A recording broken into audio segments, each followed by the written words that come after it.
It's the Real Estate Podcast, brought to you by ANZ Home Loans for financial well-beings. Yes, it's the Real Estate Breakfast right around Australia, streaming your property news from Darwin to Canberra and from Hobart to Byron Bay. Are you a Christmas person this morning? I'm not, but so many people get into the countdown of Christmas, the festive, happy time of it all. But I do kind of wish that at the moment I was into Christmas. With everything that is going on in the world right now, the Christmas lovers have got that switch, to think about Christmas in the future, maybe smile, block out the chaos and the tension of world conflicts, if only for a few moments. It's 162 sleeps until Christmas morning, the new way to possibly forget about conflict, even if it is for a fleeting moment. It's better than holding your head in your hands saying, oh no, what is next? Well, I can tell you what is next. It is a Thursday, July the 16th. Happy birthday. If you're blowing out the candles, you are sharing it with Will Farrell. He is turning 59. And Daryl Summers, can you believe it? He is turning 75, the host of Hey Hey It's Saturday. And I did one time go along as an audience member back in 1985-86. This was in Melbourne, a live show. This is not for the faint-hearted. And it's almost a magic trick, the spontaneity of being right on the edge of failure or pure gold. So happy birthday, Daryl Summers. Also on this day in 1979, Saddam Hussein formally became the president of Iraq. That didn't end well. And also on this day, 1999, John F. Kennedy Jr., he died in a plane crash. Now, if you've been reading the headlines lately, you'd think Australia's property market is slowing everywhere right around the country. Sydney and Melbourne numbers are down, while many regional markets continue to perform strongly.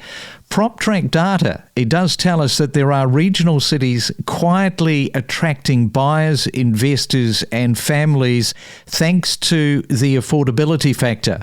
So let's take you to the Gold Coast right now. We're catching up with Kane Dury from Discover Buyers Agency. And a very good morning to you. Welcome on to the Real Estate Breakfast.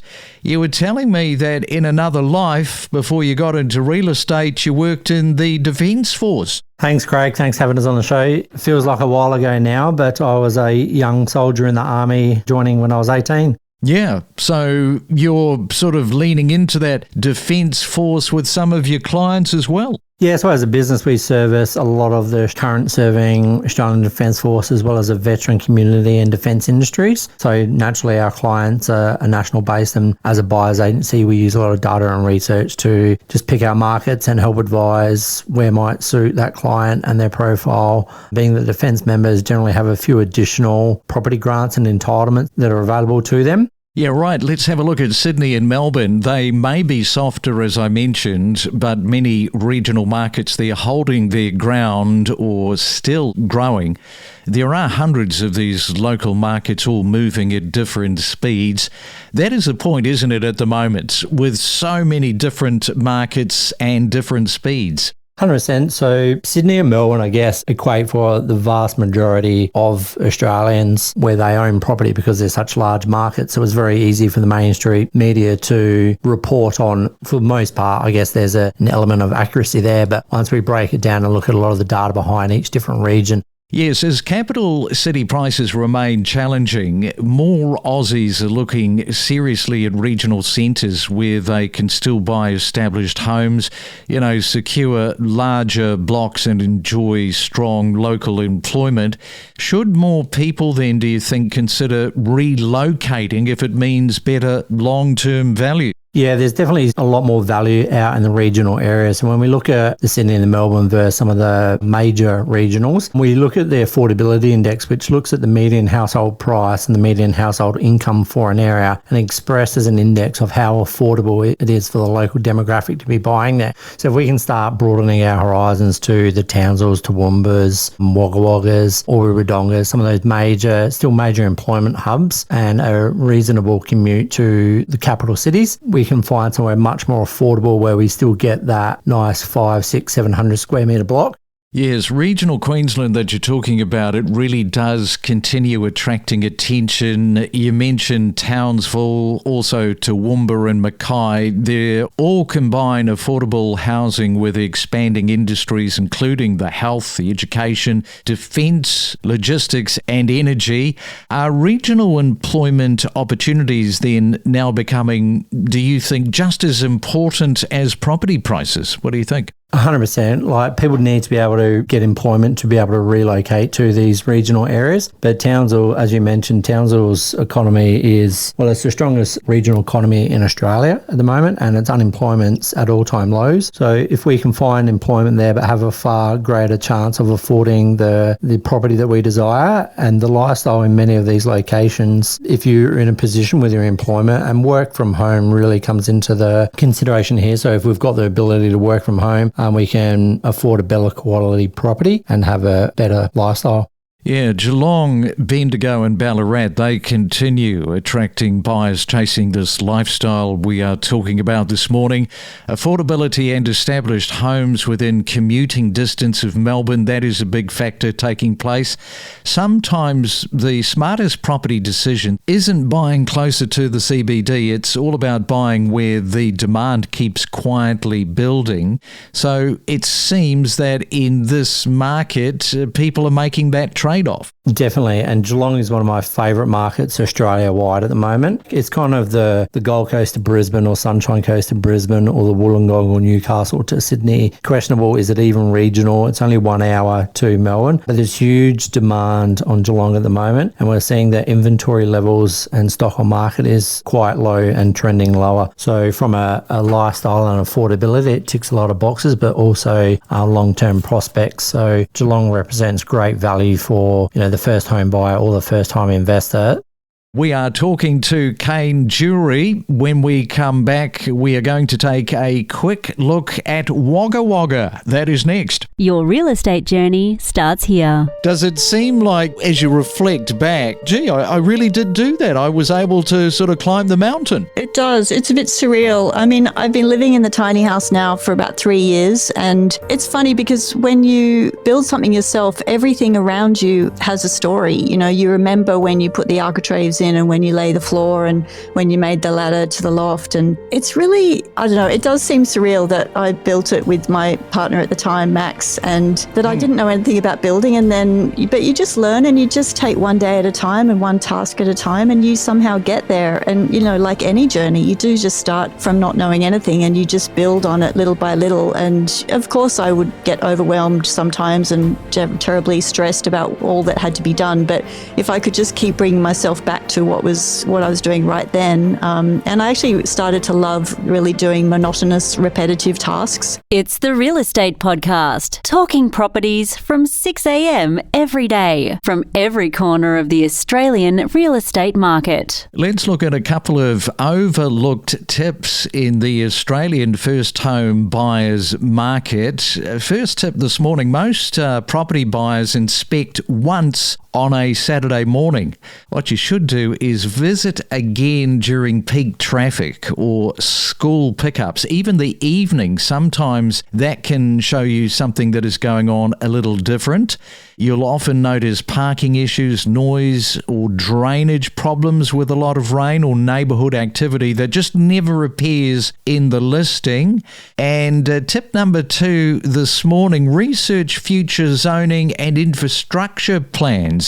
Don't just buy the house, buy the future suburb. Check council planning maps, proposed apartment developments, road upgrades, schools and commercial projects. These things can dramatically influence future capital growth, traffic, lifestyle, and even resale value.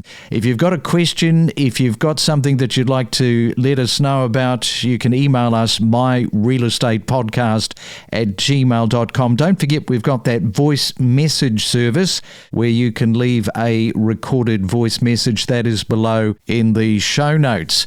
We are on the Gold Coast this morning. It's a Real Estate Thursday. Kane is with us.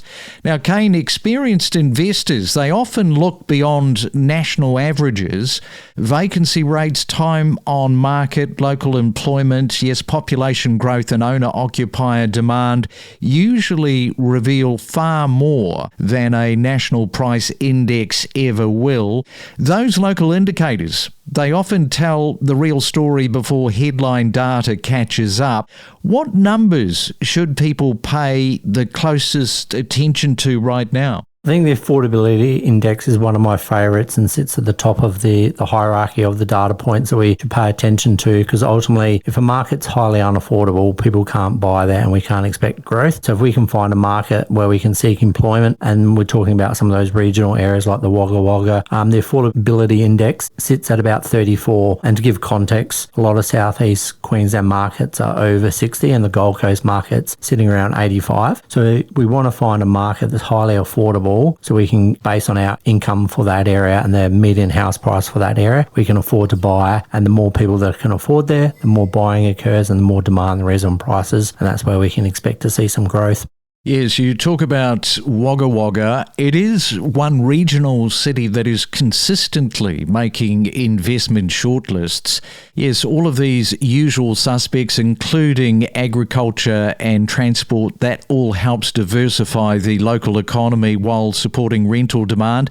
So is economic diversity, do you think, becoming Australia's most underrated property indicator? Yeah, I think it is. And we can look at and compare regionals versus capitals and LGAs on the Economic Diversity Index. So we can really understand how diverse an economy is in a local area to make sure that we're not buying in a small mining town or a region that's too heavily reliant on one economy. But the more diverse the economy is, the more sustainable and long-term growth we can expect on the property and better career prospects if we are relocating to that area. We don't want to be in a too smaller economy where if we were to change careers or employment, there's not enough options for us. So as long as the economy is broad, diverse, we can expect that people will relocate there based on affordability. Essentially, affordability is like water. People will go wherever they can afford. When interest rates rise, people don't say, well, I'm not going to buy now because I can't afford in X suburb that I want. They relocate, whether that's locally or to a new region, to buy where they can afford.